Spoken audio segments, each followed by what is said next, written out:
صحابہ کے ایک شاہکار و باوقار استاد حضرت مولانا مفتی محمد شاکر صاحب قاضمی خاتمی ثم المدنی دامت برکاتہم کو آواز دیتا ہوں. حضرت تشریف لائیں اور یوم آزادی کے تعلق سے مختصر مگر جامع خطاب فرمائیں.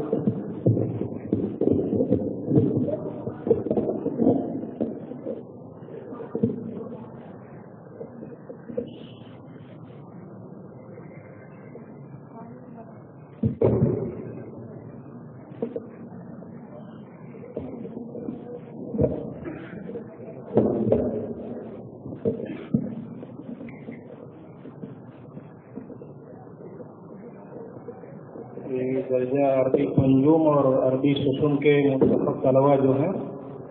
جناب مولانا نسیم احمد صاحب سے ملاقات کر لیں.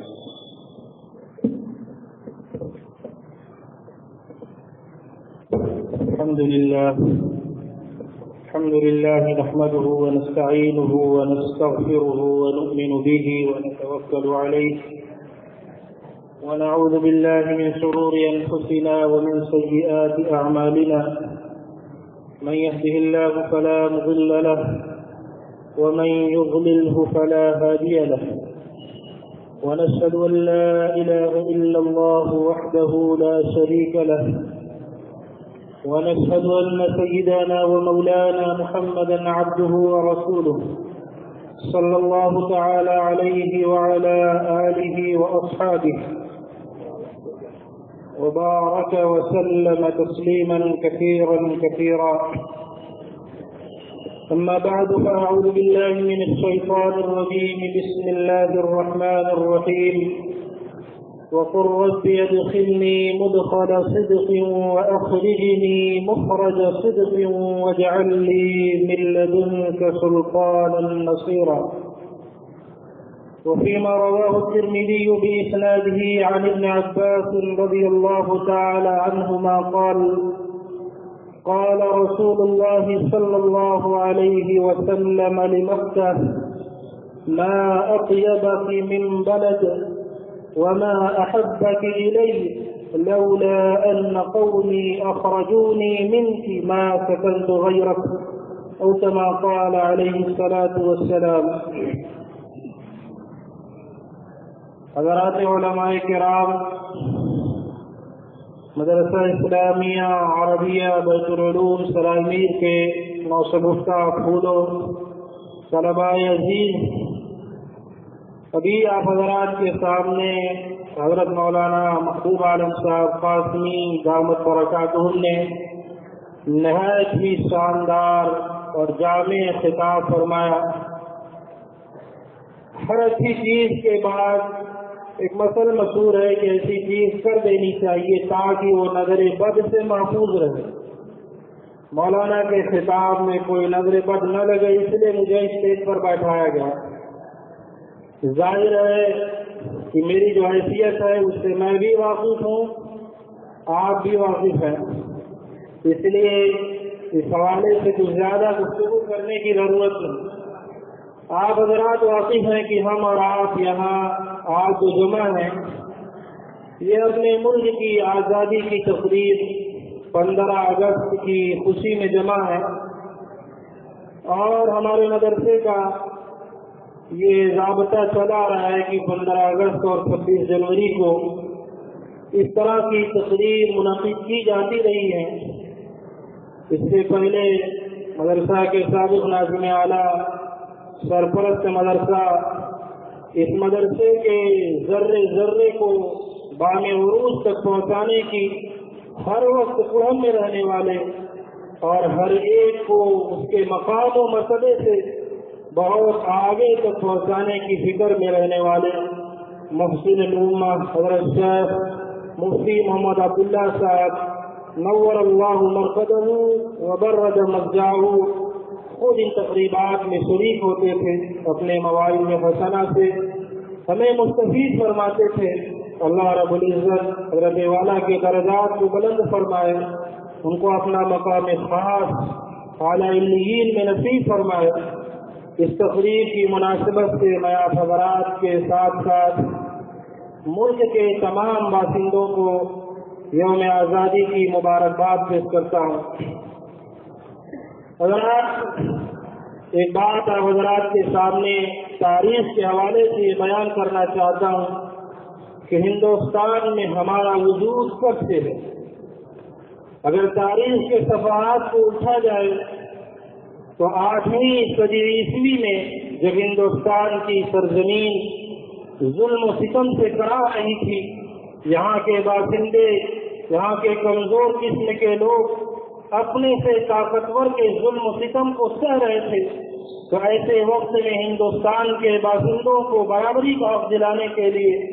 اللہ رب العزت نے 711 عیسوی میں محمد بن قاسم کو ہندوستان میں بھیجا،